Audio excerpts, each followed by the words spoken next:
Have UFOs crashed on Earth? Have we made alien contact? Is the US government covering up a massive UFO conspiracy? Behind me is one of the most secret military bases in the world, deep in the heart of the Nevada desert. The Groom Lake test site, also known as Area 51 or Dreamland, has been home to US stealth projects since the Second World War.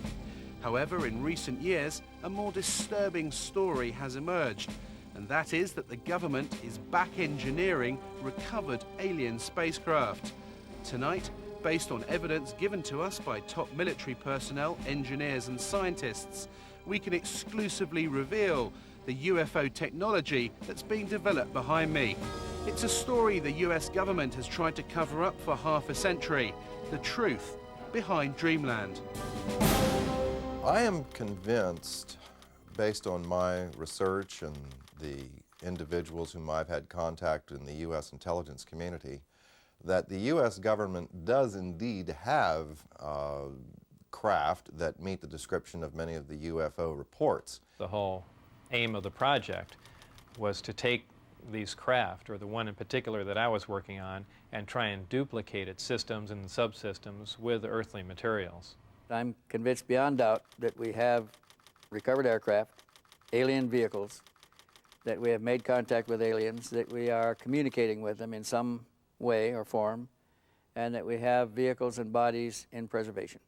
I was at that moment standing on the deck of the radar van. It was nighttime, and I was looking up in the sky because there were saucers up there. Were there any alien bodies recovered? No bodies. There were 4 live, feeling good guys. 4 live extraterrestrials? 4 live, feeling good extraterrestrial type individuals, yes.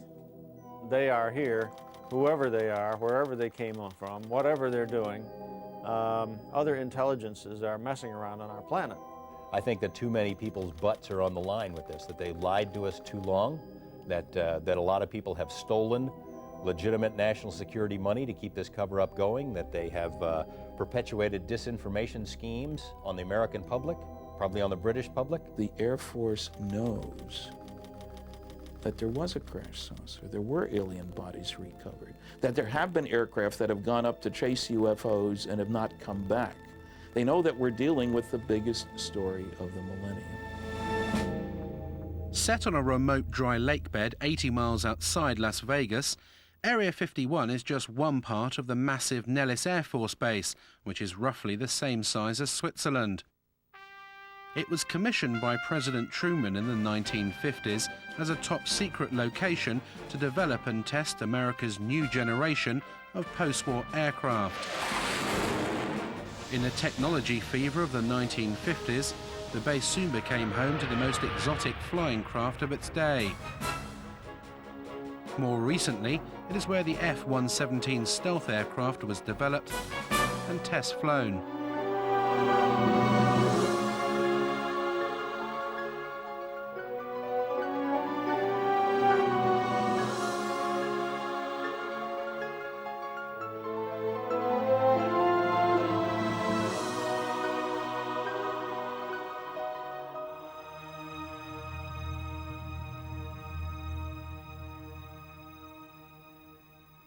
This is an area that has been known but officially denied for many decades.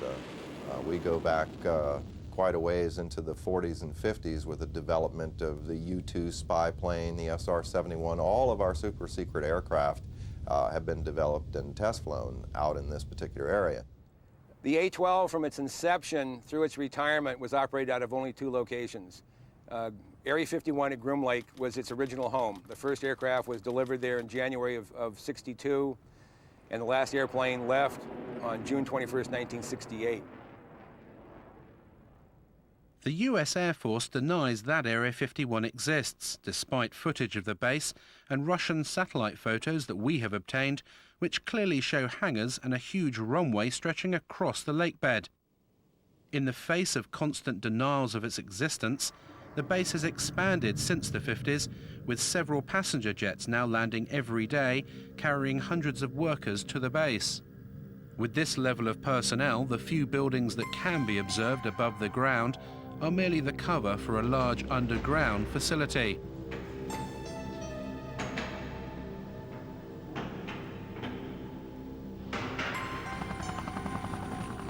Security at the base is unprecedented and secrecy is paramount. Since the late 50s, the military has sequestered hundreds of thousands of acres of land that adjoin the base. The exclusion zone around Area 51 now stretches to 26 miles. The secret status of the base is very, very well preserved. And even if people are talking about the operation of the U-2s back in the 1950s, 40 years ago, they're still not allowed to identify the base by name or by location. All they can say is it is a remote facility. This place is an old anachronism from the Cold War. This is a place that harkens back to the old days, and because the military is continuing to treat it as a top secret facility that doesn't exist, it attracts attention. Naturally, everyone wants to know what goes on here. There is no question that the facility is there, that the government has said very little in the past about it, that it has the right to test things like the U-2, like the SR-71, like the stealth aircraft. People forget the stealth aircraft, over $10 million spent on developing it, and more than a decade before its existence was even announced. That's what you do out at Groom Lake. Now, the real question, I suppose, is, are there any flying saucers out there? We took to the skies to see the base for ourselves. Flying at an altitude of 10,000 feet, we edged to within 1 mile of the restricted zone. Having made contact with the tower, we soon found out how seriously Area 51 guards its airspace. Remain on the 4375, good off right, pick you back up in a few miles. We're just curious, is there any activity today out at the Groom Lake area? Any activity where, sir? Out at the Groom Lake area. Lake Mead 69, I don't have any of that information available. Dude, L control on guard. When working Reveille Mola squawk altitude, acknowledge with an IDID. The Nellis approach controller now is just getting a little concerned that we're getting close now. We've just been buzzed by 2 F-16 fighters. They passed our bow at about 800 to 1,000 miles an hour.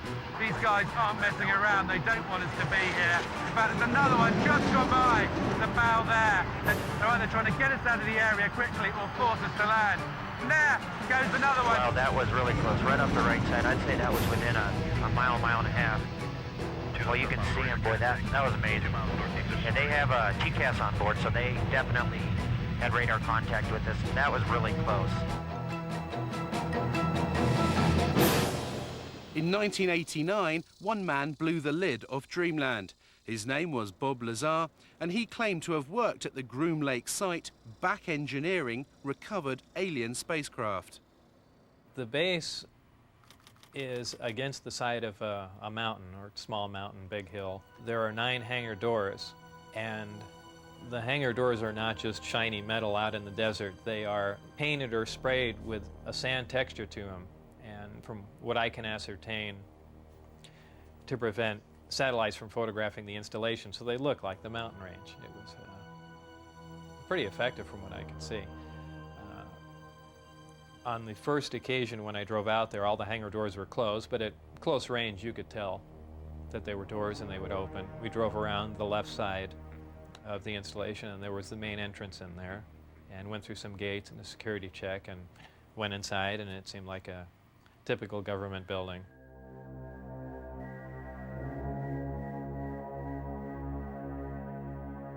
The work that I did basically entailed back engineering the power and propulsion system, and I opted to start with the power, the reactor that ran the craft. With the clearance that I had, that was known as Majestic clearance, there were only 22 people at S4 with that clearance to work on the craft. The location he worked on at Area 51 was called S4 and was housed on Papoose Dry Lake Bed, a short drive from Groom Lake. When I was brought in by bus, normally we had gone around to the left side of the installation and entered the door there. And for the first time, one of the hangar doors, the one on the end, was open. The bus drove up and we stopped there, and clear as day in the hangar, taking up almost all the hangar, was the disc. Looked like something right out of a science fiction movie. And we stopped, got out, and for the first time I was let in through that door.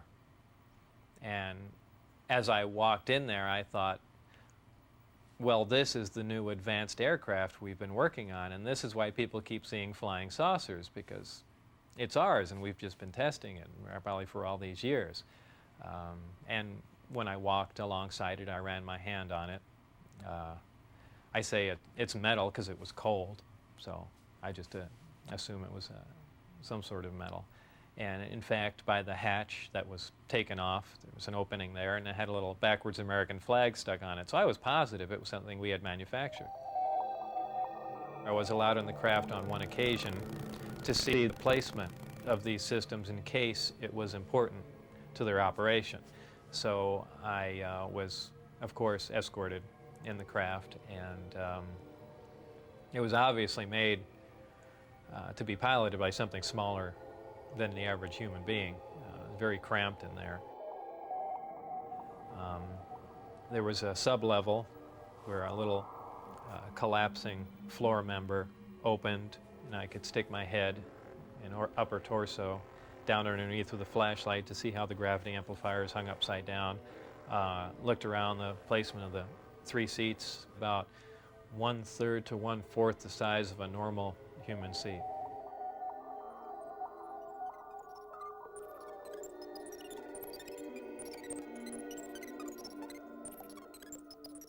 At one point when I was in the craft, one of the archways became transparent. There were some technicians working on something else that I had no knowledge of.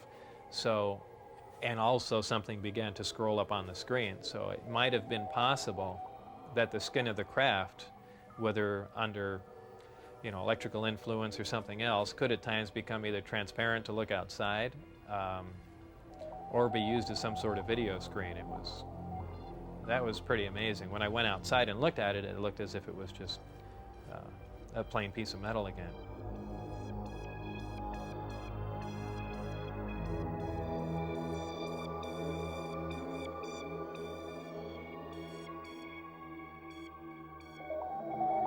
A lot of people say, boy, it must have been exciting to go in there, and I always say it wasn't. It was a very ominous feeling. You really had because it's so, I know it sounds silly, but it's so unearthly in there.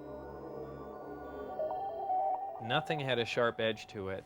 It was if the seats, the amplifiers that were in there, everything, as if it was made out of wax and heated for just a little bit and then cooled off. Everything had a smooth curve to it, even where a chair met the floor was blended into it.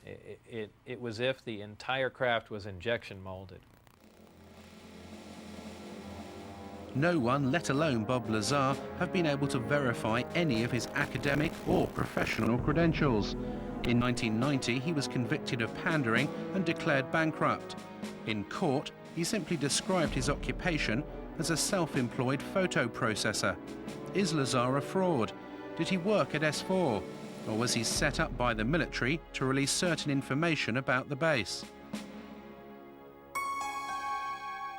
The notion that he would make a great patsy and he's the perfect scientist to work on such a project is interesting science fiction. In the first place, we have no reason to say he's a scientist. No diplomas, no papers, no memberships, nothing. In the second place, I worked on security for 14 years.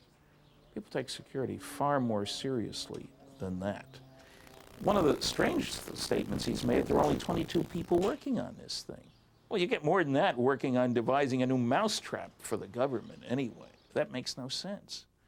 And, it has all the trimmings, his story, of a Walter Mitty story. Somebody in his imagination was, you know, stronger, brighter, faster than anybody else.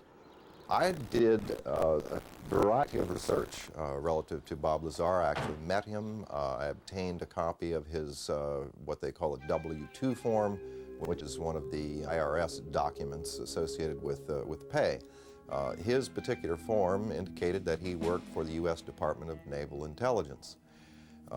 My investigation of this document and the claims that Bob Lazar made followed a very strict path of sound research. I contacted the U.S. Department of Naval Intelligence and indeed verified that they were likely responsible for presenting that W-2. I investigated the issue with the Internal Revenue Service. They informed me the exact words were, it appears to be legit, that it was a genuine document. It was not something that had been fabricated. There were a variety of numbers, contract numbers and so forth, issued on the document, which I was able to research, again finding that these were highly classified numbers. In fact, Internal Revenue Service ran into a brick wall when it came to trying to track down the actual employer associated with the document. He gave me information about his background, educational background and employment background. I started with his claim to have worked at Los Alamos Lab. I figured, well, that's a good starting point. If he worked at Los Alamos, it's pretty likely that he had an education somewhere. They don't just hire people off the street. And if he worked at Los Alamos, especially on classified projects, it's at least reasonable to assume he could have been hired somewhere else in Nevada to work on similar projects. We went to Los Alamos and got nothing even close to cooperation. They wouldn't respond to our phone calls. They say, we have no information on Bob Lazar. There's nothing in the files. I said, are you sure now? No, nothing in the files. I showed them the phone book entry that Bob had kept that said he was there. I showed him the newspaper article that showed that he was there. Are you certain that you don't have a Bob Lazar? Well, maybe we had a Bob Lazar. Here's an ID number, but he didn't work for us. He worked for someone else. Basically, Los Alamos Lab tried to thwart me at every step. Were completely uncooperative in trying to get information about Bob, and I found that to be the case at every step of the way in trying to verify his background. I'm the one that couldn't find any records or anything. I mean, I'm the one that brought that up, because I was the first one to run into that. Initially, I couldn't get a hold of my birth certificate either, and that was one of the things that concerned me, is they might be trying to make me essentially a non-person. I think it's most likely that Bob Lazar was indeed set up to be the conduit for certain information relating to this extraterrestrial project. On one occasion in the desert, Bob Lazar saw a flying disc being tested. I was brought into the hangar for one of the short duration tests, and the craft was already outside on the lake bed and lifted off silently and was drifted around for a bit and set back down, and that was pretty much of a marvelous sight. It's a huge thing. It's like seeing a house lift off the ground quietly. It's just, you can't imagine the energy involved to do that and not to make any noise at all. There was some audio communication with the craft, and so I can only assume that there were humans on board, and somehow they had managed to squeeze themselves into those little seats or put something in there to sit on, and obviously they knew how to operate whatever controls there was, or fabricate their own, or retrofit it with something. The Apollo space missions of the 1960s stirred America into space fever.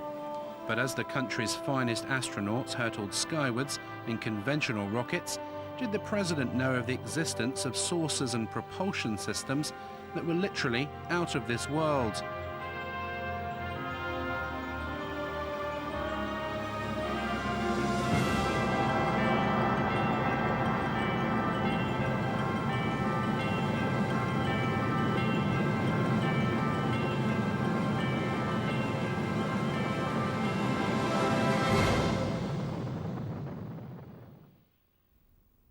Dr. Edgar Mitchell of the Apollo 14 mission and the sixth man to walk on the moon has carried out extensive investigations of the alleged saucer crashes, as well as the question of alien contact. He met Lazar in 1991. I tend to believe that his basic story is true, that he was to expose to what he thought were alien craft and attempts to engineer and back engineer. I think that his explanation of what's going on and his theory that he's utilizing is probably not on target. What I think is credible is the fact that he was there. Since the Roswell incident in 1947, that there was a cover-up, that was a valid incident, and that there has been an active investigation program, reverse engineering program, and cover-up associated with that since that time.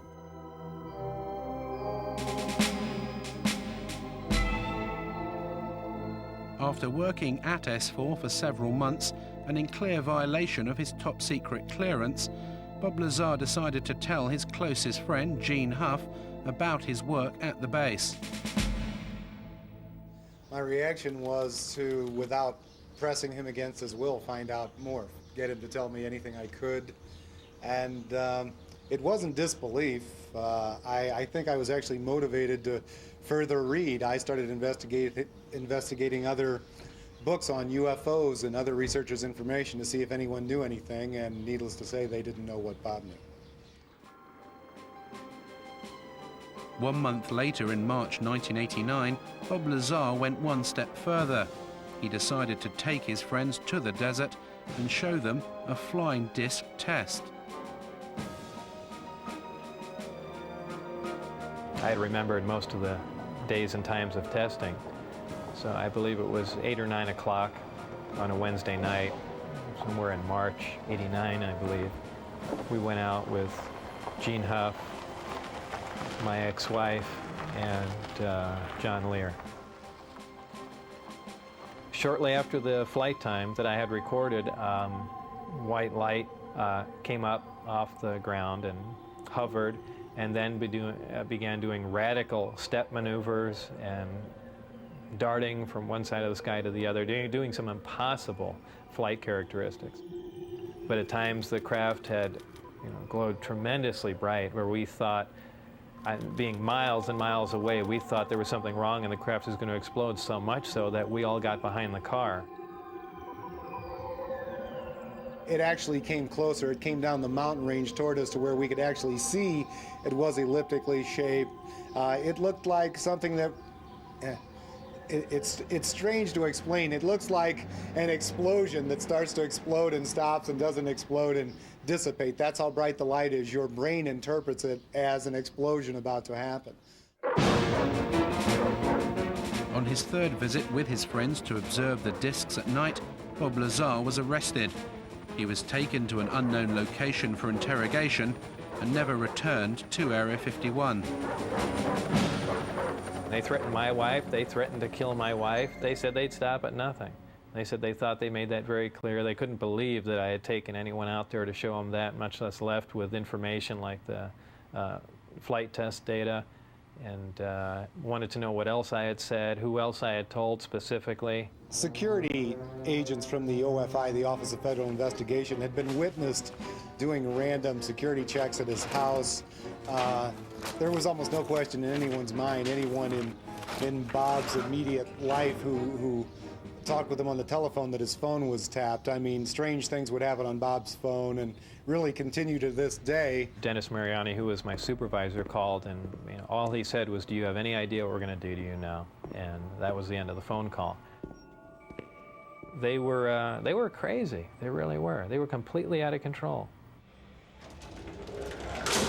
When you go to work out at those locations, you sign away your constitutional rights. You sign a piece of paper saying that if you violate your security agreement and you discuss programs that you're working on without a trial, without right of appeal, you're going to go to Leavenworth Federal Penitentiary for 20 years. That's a real big incentive to keep your mouth shut. We had an engineer who worked at this TV station who, before he was here, had worked at Area 51 and had seen one of these craft under a tarp. Walked into a place he probably shouldn't have been. I arranged to do an interview with him. He lives in another city, in another state. He agreed reluctantly as long as I would block out his face. Well, we make the arrangements on the phone. The interview's supposed to happen the next day. He gets up, goes to work. There are two men in a car outside of his house talking into a radio. They follow him to work. When he gets out of work, they follow him home. No interview. I mean, it happened again and again and again. Same scenario.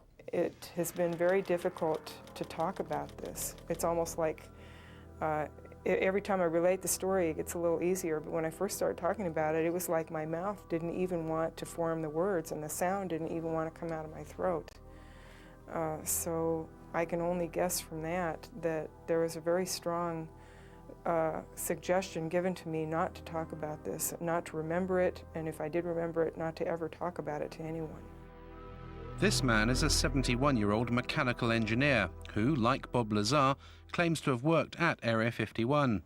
He started working there in the 1950s on a flying disc simulator built to train US pilots. He said he's been given permission to talk to us about certain specific aspects of his work, but asked us not to reveal his identity. We received a disc from extraterrestrials. This particular one that I had to work on, or did work on, was from the Kingman crash. And that was later on taken to a Nevada test site where, at the time, I didn't know. Were there any alien bodies recovered? No bodies. There were 4 live, feeling good guys. 4 live extraterrestrials? 4 live, feeling good extraterrestrial type individuals, yes. And where were those 4 extraterrestrials taken? Initially, they were taken to New Mexico. And then several months later, they were taken to the Nevada site. One of the things I worked on was a flying disc simulator to train pilots to fly this strange-looking craft designed for humans to fly, not for any extraterrestrials to fly.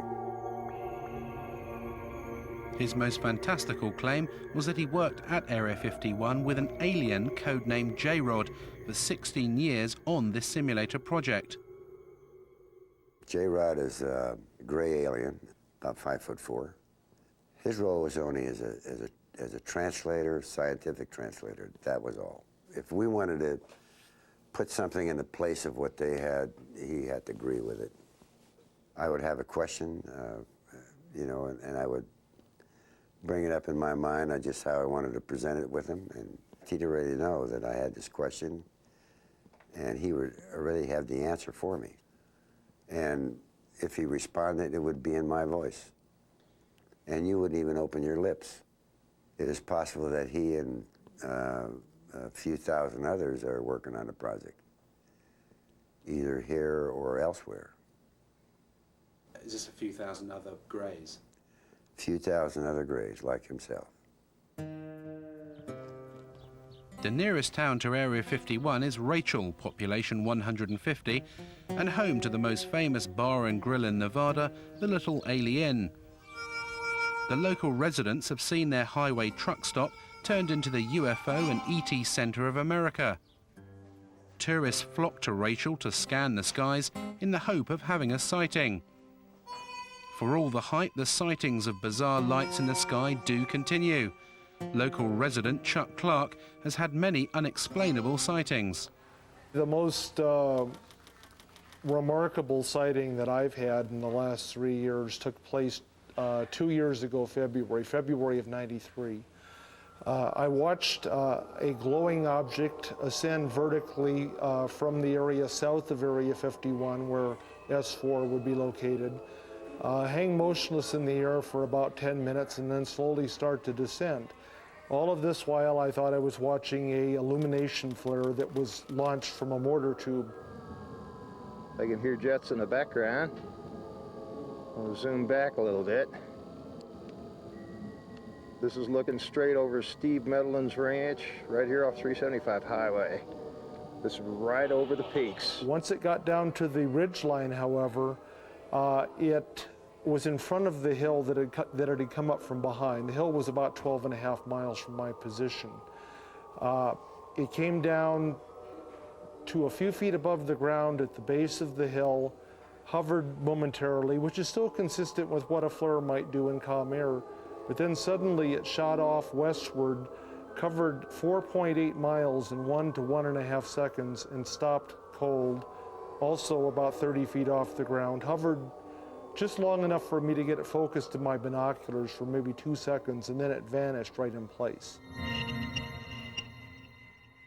We've seen video of craft that were luminous, that would move across the sky as if it was skipping a stone across water, or sort of a sewing machine effect. What we see across the screen are a series of lights, of dashes of light, as the object moves from point A to point B.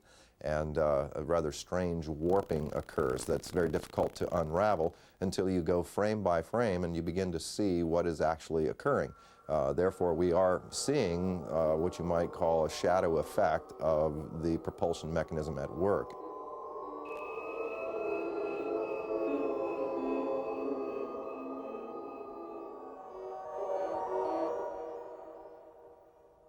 I've spoken to several people who've seen UFOs or disc-shaped craft out there. An attorney who lives here in town who has seen one. He saw one land outside the boundaries of Area 51.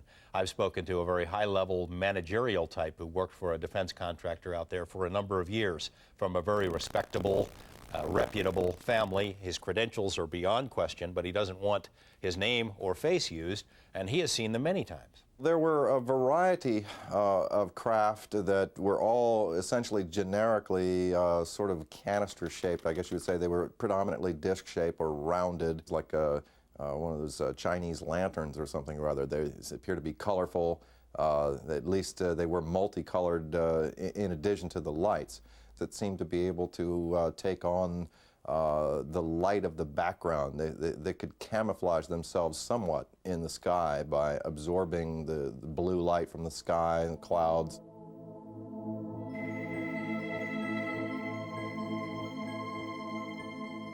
What are these lights in the sky, and are they indeed flying saucers? We asked US Navy physicist and UFO expert Dr. Bruce Maccabee to examine the footage. Basically what you see are lighted objects doing things way off in the distance. You don't really see any structured craft. Some of the video material, a very small amount that I've seen, seems to show lights doing strange things like hovering and then moving suddenly to another location, maybe, and moving slowly and jumping around a little bit. I've concluded that they aren't ours. That means they belong to somebody else, and they're not made here on Earth, basically, so they must be coming from the outside. How they get here, who, in quotes, they belong to, I don't know. Extraterrestrials is a reasonable proposal. All the arguments that have been put forth that it couldn't be people from another star system in the galaxy or whatever because they can't get here from there, those arguments are not physically correct, because we could get there given enough time and money and desire to do it. However, it's clear that these other intelligences, whatever they are far beyond us in terms of technologies.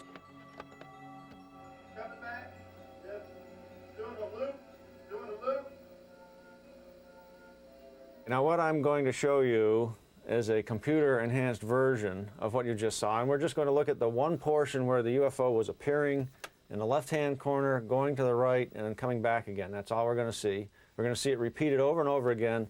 This part of the frame has been chopped out of the full frame. So I'll just let it run, and it goes back and forth, repeating.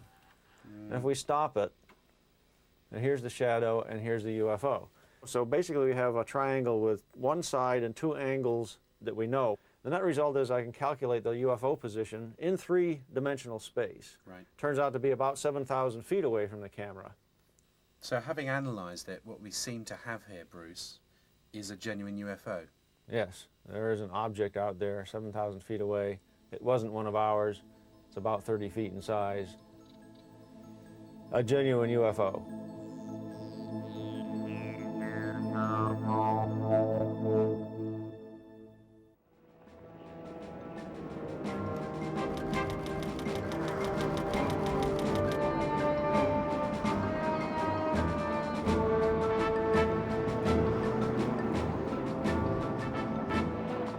The security at Area 51 is formidable.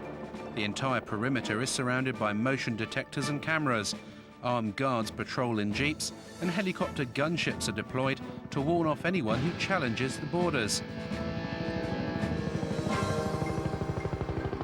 We headed out deep into the desert over 80 miles outside Las Vegas. Traveling down the recently renamed extraterrestrial highway, we'd come to see America's most secret base for ourselves. The only approach to the base is a dusty 10-mile track called Groom Lake Road. Anyone approaching the border can clearly be seen for miles, and as we've been warned, our every move was being monitored by the security patrols and cameras on the hilltops.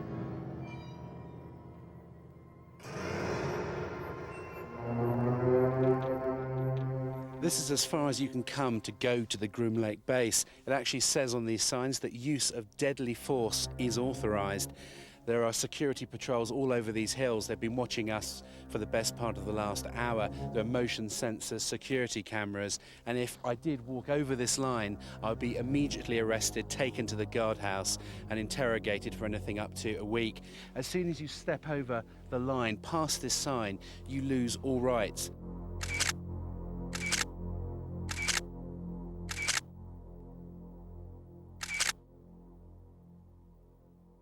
What's amazing to me, Glenn, is that the entrance here is so unassuming. They've got this rickety sign saying use of deadly force authorised, but you literally could, if you didn't know what you were doing, you just carry on straight into the base.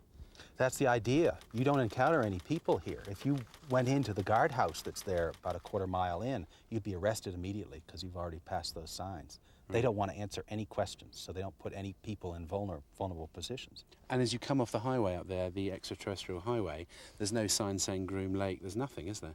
No, I've put up a secret base sign up there occasionally. Secret base this way, but it doesn't stay up for very long. And on foot or in car, this is as close as you can get to Groom Lake, isn't it? This is physically as close as you can get. Unfortunately, you can't see anything from here at all. How far are we actually away from the base? We're about 13 miles northeast of the base right now. Right. And if we continued up this road, if we drove into the base now past the signs, we'd be arrested? If you drove beyond here 20 feet, you'd be intercepted. As night fell and determined to see the secret facility, we headed for Tikaboo Peak, which overlooks the base 7,000 feet above the desert.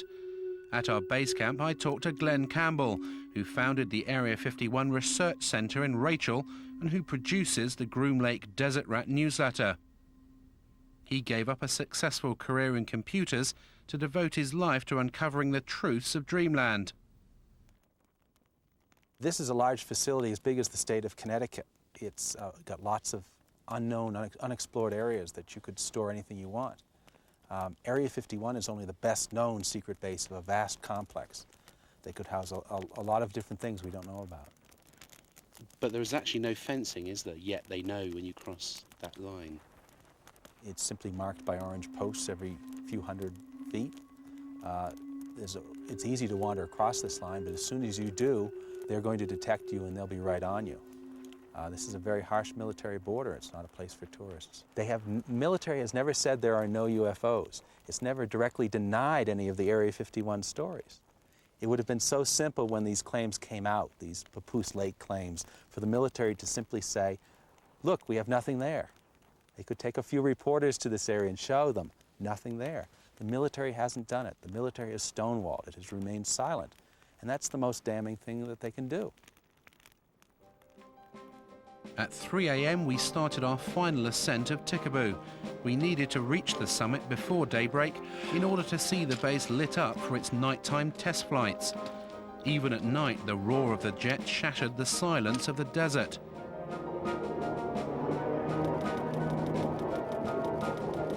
As we reached the summit under a cloak of darkness, Area 51 could clearly be seen, its runway lights glowing in the distance.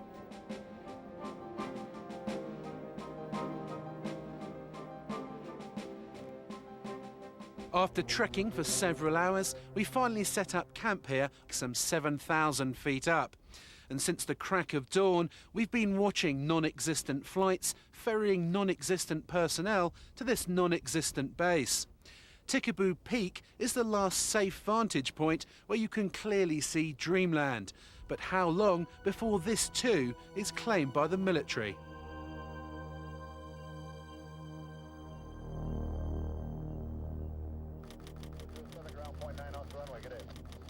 The Groom Lake mystery continues. We've followed the personnel flights out of the secret base, and they've landed here at McCarran Airport, just outside Las Vegas. There are apparently over a dozen flights every day, ferrying the personnel in and out of America's most secret base.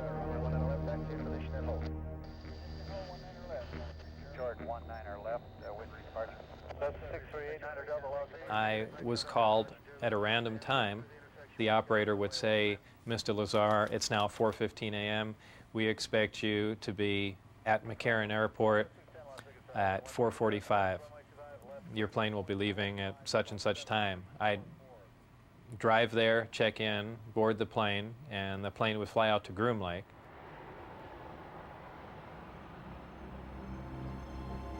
As the Groom Lake workers headed off in their cars, we tried to enter the terminal. Who could you point me to at the base who could give me some information? Okay, what I want to tell you right now, you're trespassing on private property. Sorry, we thought that was the point. You're trespassing on private property. You're inside our gate. And I'm going to advise you right now to leave the premises immediately. Okay? Is this government? You're to do that immediately. This is private property.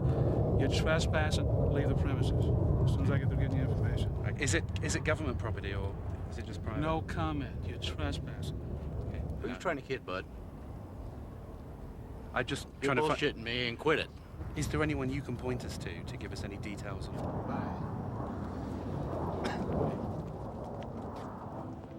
As we were ejected from the airport, yet another Janet flight left for Groom Lake. Reporting 737, wind calm, runway 1 and a left, Liberty Golf. Let's take that 19 left, early left turn. Roger, early left turn to 150, fuel south to sunset. 31. Janet 3, Janet 605, cross runway 25 right, kind of ground point 1 on the other side, good day. Our investigations have revealed that a private company is working with the US military at Area 51. We believe this is the company, EG&G Special Projects. It's worked for the last 50 years on top secret and sensitive projects with the US government, and it's said to control the Janet flights that take the workers to the base, as well as all the security and technical support for the back engineering of alien spacecraft. I did not work for EG&G directly. I was just interviewed in one of their facilities at McCarran Airport. A short time later, I was called back in for this new job at S4, and they had explained to me that it dealt with some sort of field propulsion system, and I was just under the assumption that this is an advanced type of aircraft that's being worked on, and I was excited about the position. You have to leave the private property. Okay. So they actually cut your camera off and please leave. Does it have any connection with the Groom Lake base? I'm asking you to leave the property. Does this company have any connection with the flights that leave McCarran?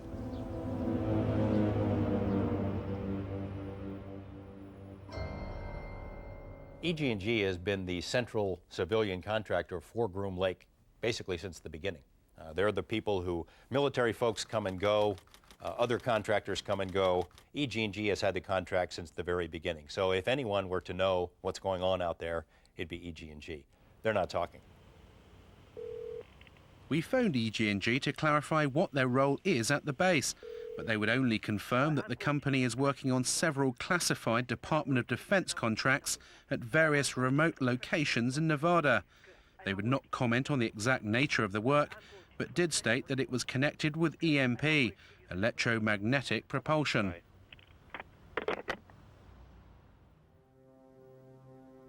If recovered alien craft are buried deep beneath the Nevada desert, then the power to release this information to the public lies deep inside the corridors of Washington. As an intelligence insider said to me, the problem isn't obtaining the information, it's handling the truth.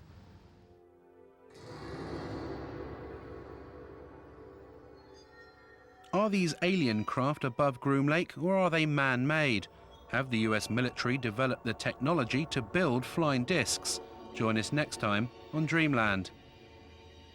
There's a great deal of legitimacy to this UFO phenomenon, to the issue of alien intelligence. This is something that's not at all new to the US military. There's programs that they're working on today that are 50 years ahead of anything that you and I could even conceive of. The black project teams are operating without oversight from official committees, from Congress, if you will. I find that exceedingly distressing, frightening, the ultimate big brother scenario. Everything is being run by the ETs. They're so far beyond us in terms of technology that I don't think we would have a chance. I don't think we've yet scratched the surface on what's happening out there with regard to flying saucers. There are a variety of activities, some of which are classified throughout what is often called the Air Force's Nellis Range Complex. The range is used for the testing of technologies and systems and training for operations critical to the effectiveness of U.S. military forces and the security of the United States. There is an operating location near Groom Dry Lake. Some specific activities and operations conducted on the Nellis Range, both past and present, remain classified and cannot be discussed.